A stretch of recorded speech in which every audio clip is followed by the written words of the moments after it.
It is a fact that in modern football, we are living in the era of the 4-3-3. Manchester City, Arsenal, Barcelona, Bayern Munich, and Spain. All these teams have used or still use the 4-3-3 as their standard system. This is due to the numerous offensive possibilities that this system offers, such as the variation into a 2-3-5, which we have previously discussed with you. But have you ever wondered what the best system for defending is? Many people believe in the 4-4-2, often using Atletico Madrid under Simeone as an example. However, this is not entirely true. If we look at it from the perspective of the standard vulnerabilities in football, we will find that the 4-2-3-1 is undoubtedly the best system for defending in modern football.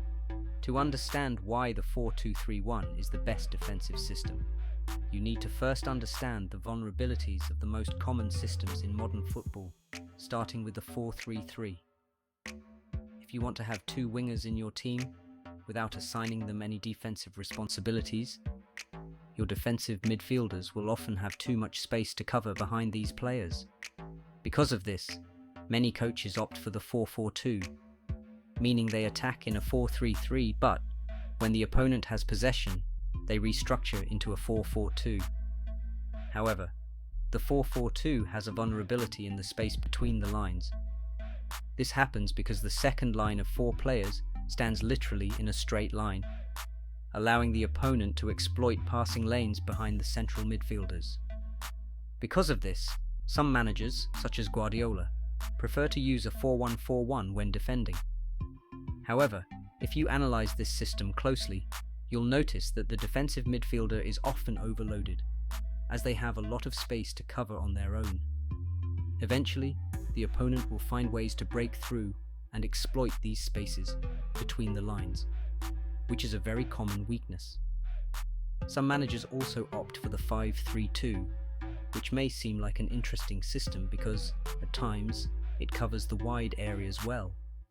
However, if your opponent builds up play with a back four, their fullbacks will have a lot of time and space on the ball, which can create problems for your team. Now, looking at the 4-2-3-1 from a defensive perspective, we can see that the wingers are actually midfielders who drop deeper to help with defensive duties. This allows them to cover the wide areas without creating defensive vulnerabilities. Additionally, the 4-2-3-1 has two defensive midfielders instead of just one, like in the 4-1-4-1, meaning that the defensive responsibilities are better distributed. These two players can cover for each other and ensure that the space between the lines is protected. One common vulnerability in any system is the space behind the last defensive line. This depends on the height of your defensive block and the defensive ability of your attackers. If we take Liverpool as an example, with players like Gakpo, Salah and Luis Diaz, who apply intense pressing, this vulnerability is significantly reduced. These players press defenders and fullbacks so well that it becomes nearly impossible for them to play accurate passes behind Liverpool's defensive line. Another interesting aspect to analyze is the 4-2-3-1 versus the 4-3-3. The most common 4-3-3 today features an inverted midfield triangle with a defensive midfielder and two number 8s. If we recall the legendary duels between Mourinho and Guardiola, we see how Mourinho used the 4-2-3-1, which matched up perfectly against Guardiola's 4-3-3, making it difficult for his teams to play through the middle, especially during Guardiola's time at Barcelona. This was one of the key reasons why the rivalry between them was so intense.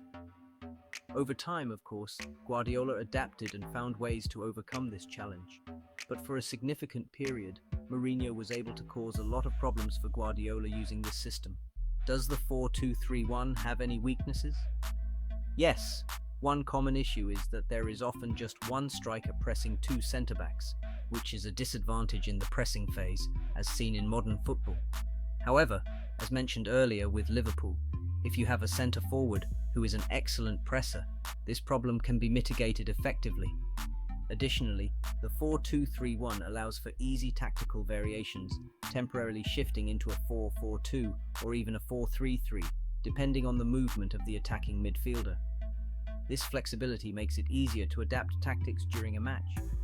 Many people theorize that the 4-2-3-1 is not widely used by modern managers because other formations offer greater offensive potential. The 4-3-3, for example, allows for additional variations such as the 3-4-3 and the 3-2-5, which are becoming increasingly popular due to the high attacking output they provide.